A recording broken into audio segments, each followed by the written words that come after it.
We've come to the third week of Lent, and our sermon series this year, entitled Rethinking Religion,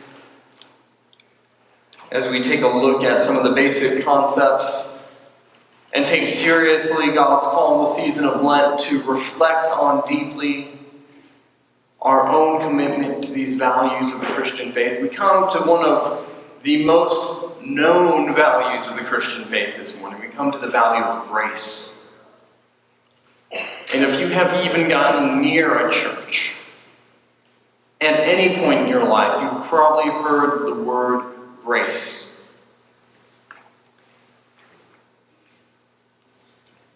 And what is it and how it works?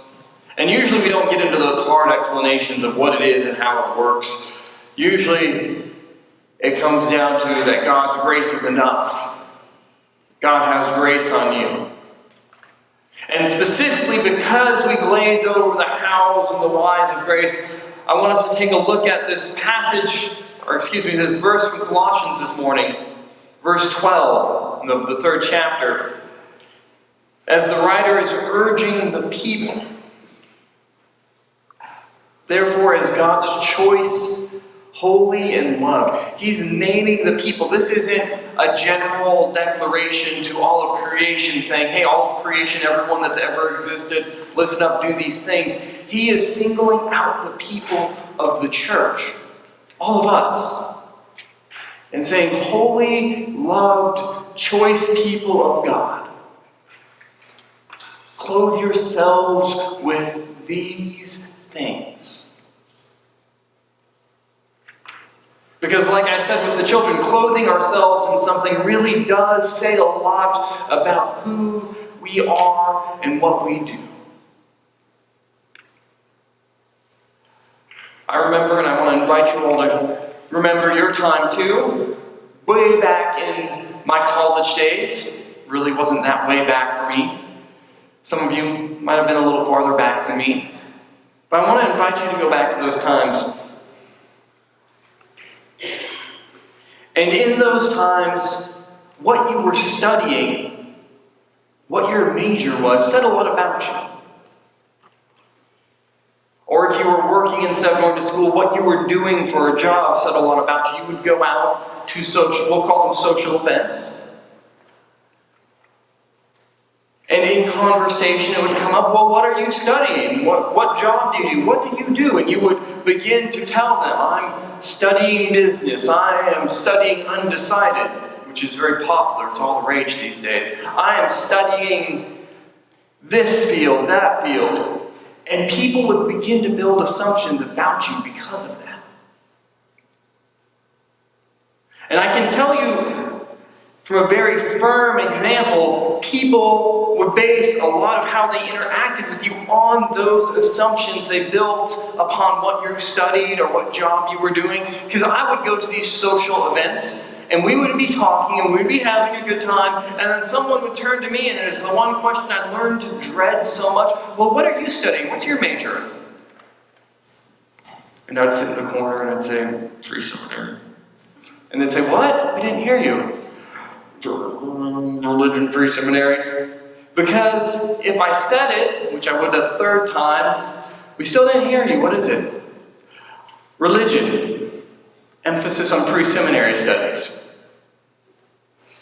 And from that point on, how people would treat me in that event would change drastically. Their language would change. Their posture would change. They would feel awkward. And they wore that awkwardness on their sleeve to such a degree. And simply all of this changed because of what my major was. And believe it or not, if you went to college, whether you realized that they did the same thing to you, whether you didn't go to college and you just had a job, you were doing something, they did the same thing to you based on your job. If you said, oh, I work on a ranch for a living, they would begin to make assumptions and judgments based on that and begin to act differently around you. And I bring this up because The writer of Colossians knew how important this reality of human life was. Don't think it just began in the 20th century, people judging others based on face values and little snippets of information. This has been something that's so ingrained in human society that it transcends our century or our culture alone and is universally a part of the human experience. And it's because of that reality the writer of Colossians tells the people here in the 3rd chapter, a chapter that is dedicated to losing ourselves in the identity of Christ. It's in this chapter that the author brings forward this idea of clothing ourselves. Clothing ourselves with compassion, kindness, humility, gentleness, and patience. Put those things on, is what he's saying. Wear them like you wear your clothes.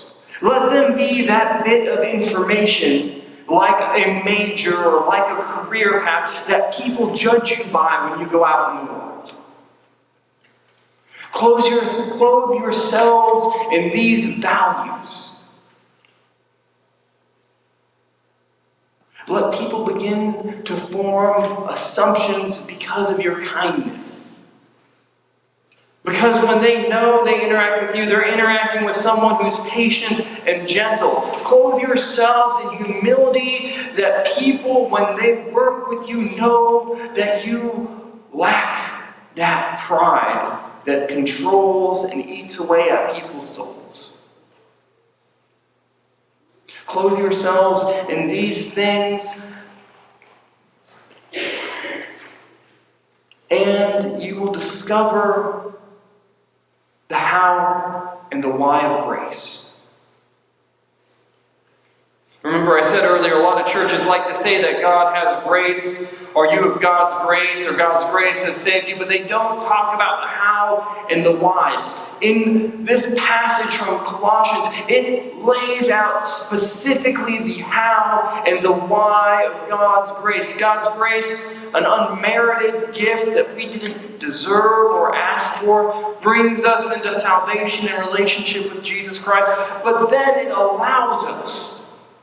And it doesn't just allow us, it desires from us that we clothe ourselves in these values, that we might become the physical embodiment of the grace of God, that we might pour out into this world more of God's grace through the patience, through the generosity, through the kindness, through the humility, through the love. That as people of Christ, followers of Jesus, we would be people that the world would judge us as they see us as people of grace. And that has power. In a day and an age where the person who shouts the loudest or shouts the most is the one who gains influence and wins ultimately, the silent but still witness of grace by clothing ourselves in these values is the power of the gospel to change the world. It almost sounds too simple. But it's the same power that Jesus had. And it's the power that goes with the church today. As God calls us out and says, choice, holy, and loved people, clothe yourselves with compassion and kindness, humility, gentleness, and patience. Clothe yourself with the power of God's grace, that the world might know again in the midst of the yelling and the shouting and the chaos that God stands there in love with them. And if you do this, it won't be easy, but if you do this, you will witness transformation. There's a story on Good Morning America this week along this line. A gentleman was buying a book at a bookstore, a foreign concept to some people my age.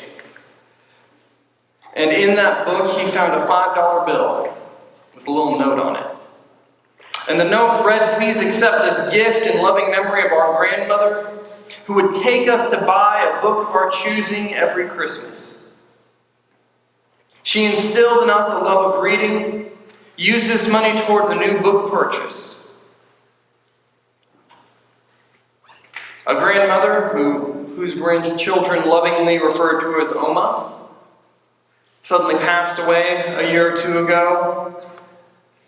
And because of that grandmother's love of reading, all of her children and all of her grandchildren were so influenced and so transformed that reading became a passion of theirs.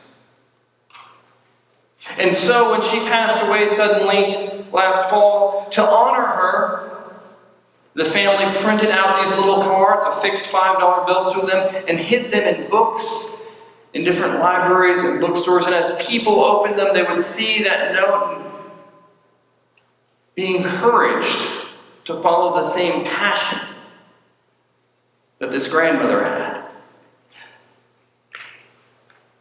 When you put on these values, when you clothe yourselves in these values and pick up the grace of Christ and become instruments and tools of that grace, people who encounter you will be transformed much the same way.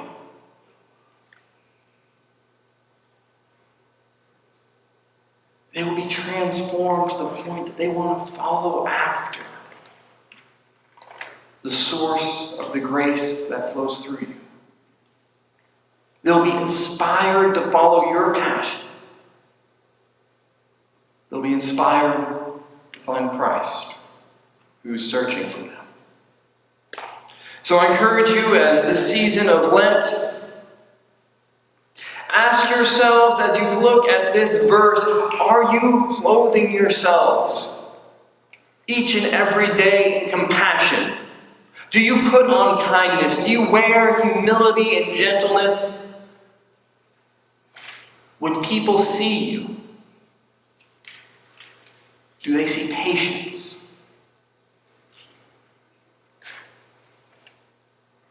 Because if you do these things, when people see you, they will see the grace of God. In the name of the Father, the Son, and the Holy Spirit. Amen. Being the first Sunday of the